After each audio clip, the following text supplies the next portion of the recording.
আজ Dashghara sporting union football মাঠে Dhaniakhali MLA. Cup 2024 football খেলা অনুষ্ঠিত হলো। প্রথমেই মাননীয় অসীমা পাত্রের উপস্থিতিতে পতাকা উত্তোলন ও সাদা পায়রা উড়িয়ে মাঠে বাজি ফাটিয়ে নৃত্য ও সাঁওতালি নাচ এবং স্যাক্সোফোনের সঙ্গীতের মাধ্যমে অনুষ্ঠানটি শুভ সূচনা করা হয়। এই ফুটবল খেলায় 4টি দল অংশগ্রহণ করেন। 1.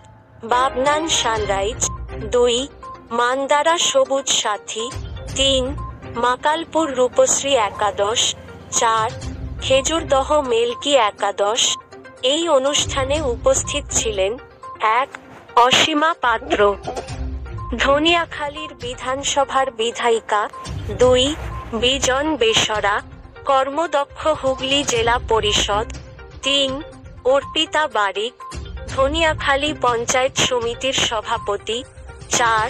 সৌমেন ঘোষ, ধনিয়াখালী পঞ্চায়েত সমিতির সহ সভাপতি।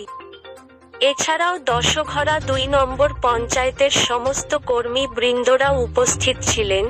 সমগ্র অনুষ্ঠানটির সঞ্চালকের দায়িত্বে ছিলেন রুতাঞ্জন ঘোষ। হুগলি থেকে আশিস কুমার ঘোষের রিপোর্ট, হুগলি বার্তা। মাঠটিকে ডিফেন্সিভ ওয়ালটা খুব স্ট্রং আমি দেখতে পাচ্ছি। আপনারা